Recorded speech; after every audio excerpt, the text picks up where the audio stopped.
Well, I think it'd be a smart idea to test that output transformer and just make sure that it's in good shape. So I'm just going to do it with my ohm meter. I've got it set to kilo ohms here, so that's 1,000 ohms. If you see a 1, it's 1,000. And my other lead here is clipped to this red wire. And the red wire is the center tap coming out of the transformer, and it's hooked right onto where one of the high voltage sources is. Just look down there a little bit. Just kind of see the red wire coming out, right where my clip lead is clipped, right where these big capacitors are. So that's just providing high voltage to the output tubes through this output transformer. Okay, so if I lean in front of the meter here,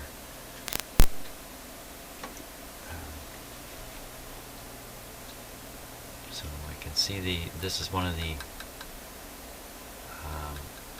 leads coming out, one of the primary leads coming out, and it goes right here. Oops. There we go. 164 ohms, 164 ohms. And the other lead is this one here. Same pin on the other two. That'll be the plate. 143 ohms. 143, 164. They're not identical, but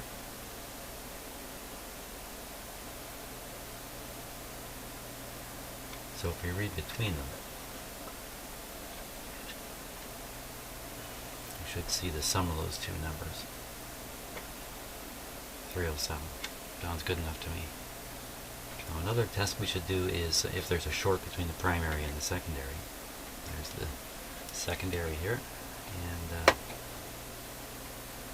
we can pick that up at these terminals right here. So you can see the no resistance. No reason to test the other one. Testing one is good enough. So there we are. There doesn't appear to be anything seriously wrong anyway with the output transformer. And once again, I have the speaker plugged in, so if I had the speaker at risk earlier from maybe oscillations or something like that because I hadn't loaded the output transformer, then shame on me, I shouldn't really do that.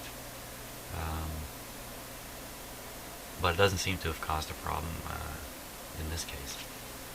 It doesn't seem to have. So, I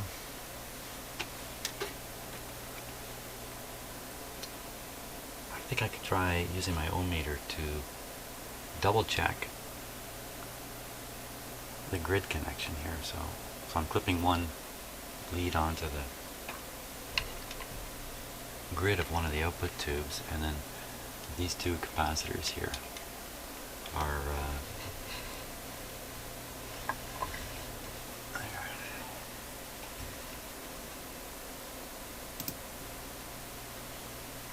that I replaced are the two coupling capacitors that are blocking the B plus from getting to the grid of the two output tubes.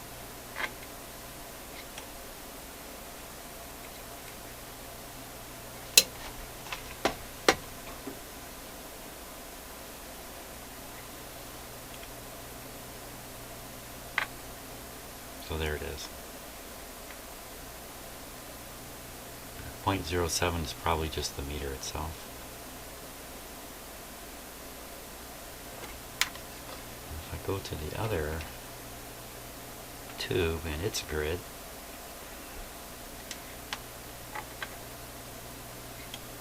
and there it is.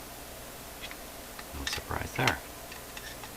If I then read the, let's get this on here, the resistance from the grid to the chassis,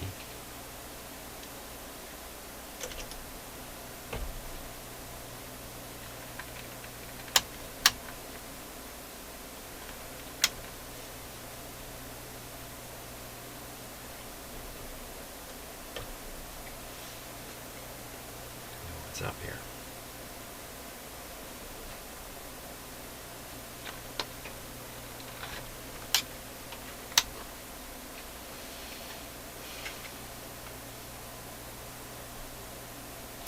$500K.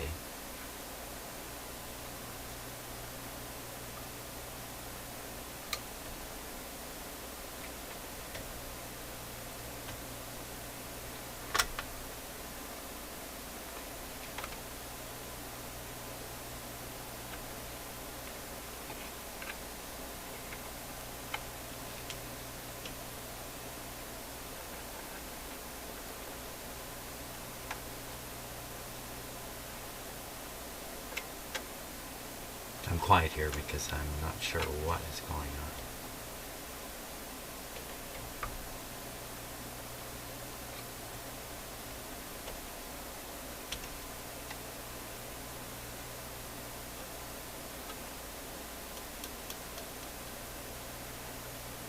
Isn't that a ground right there?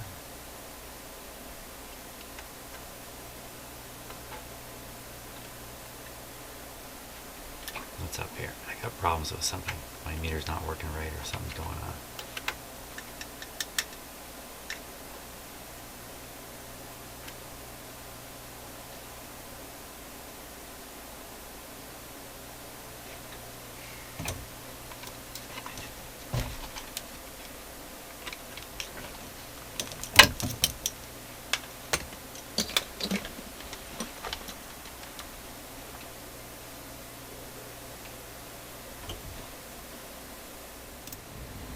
Okay, well, I think I need to change a base here. Okay, I think I got to change a base.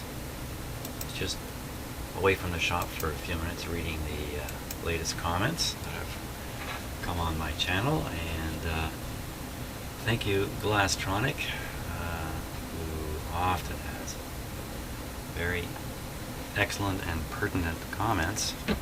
He asked, hey, where's the end of that capacitor that's blowing up in there? And son of a gun, if I never actually recognized this is a blowing up capacitor.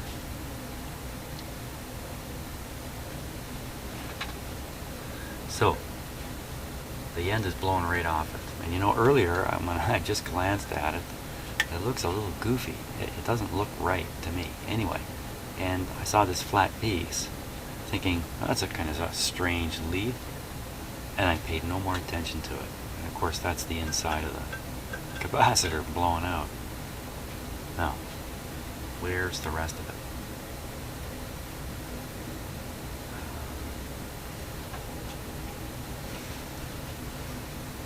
I'm gonna swing it around and see where it goes.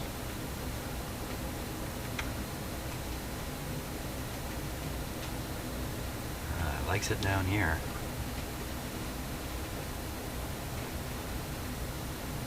Wait a minute. Yeah. What does this actually say?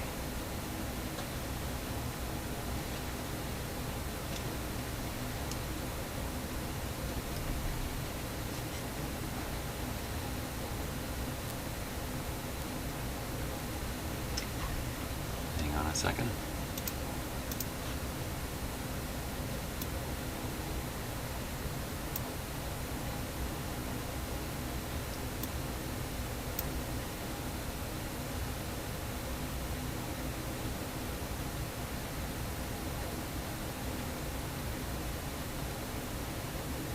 You can see the number 27.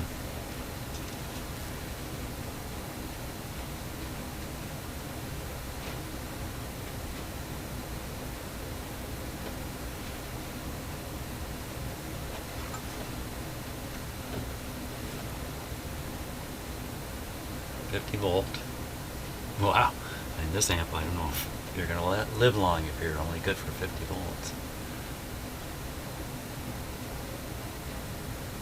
200? Oh, 20, must be 20. I just can't quite. Totally turned around when I look at my screen. There we are, 20 millifarad. 50 volt.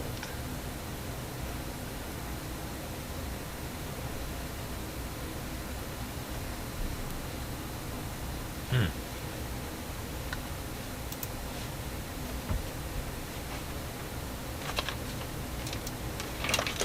20 millifarad, 50 volt.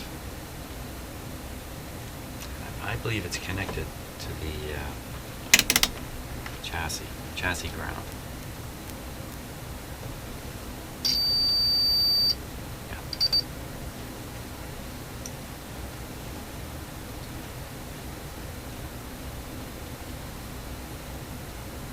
I would hazard a guess that it was connected to one of these high voltage spots here.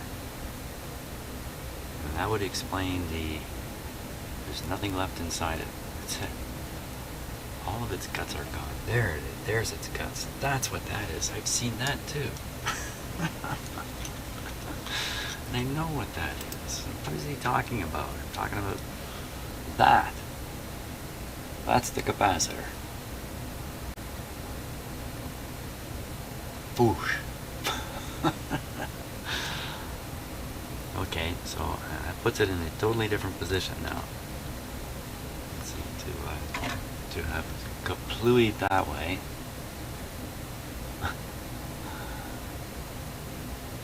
Would have to be like that.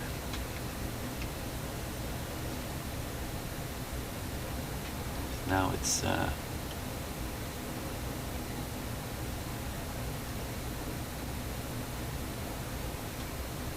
somewhere there's the remnants of the other end of that connection.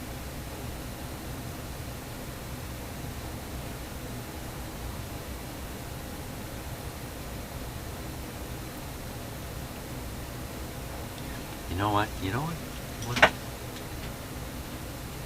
You know what? Okay, so cathode resistor, bypass capacitor. I think this is an additional bypass capacitor.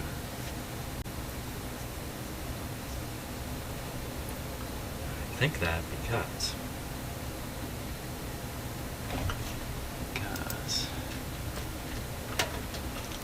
there's not much calling for a fairly large low voltage capacitor other than to be a cathode resistor bypass capacitor.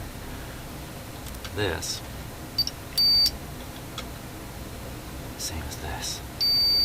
Yes, this is just ground. Both of these are ground. So if you connect this capacitor to here, it's the same as how this capacitor is connected. The rating on this capacitor is only 25. Oh my gosh, really? Yeah. Somehow this old 12 volt capacitor hasn't blown its guts, but this little one here has.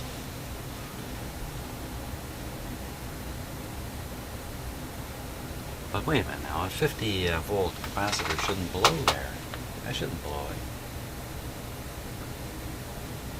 It would only blow it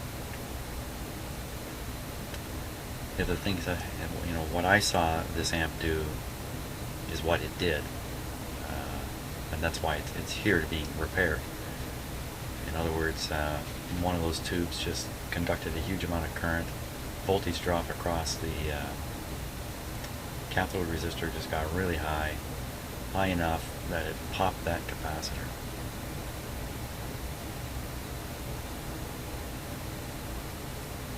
It's interesting. You could have, I could almost just imagine a situation, this amp, where that cathode resistor is burning hot, the wood is ready to catch fire, and that capacitor blows that powdery stuff right into the hot spot, and actually you have a little tiny dust explosion inside here, followed by a general fire, a one alarm fire. Wow, that's not far off to what seems to have actually happened.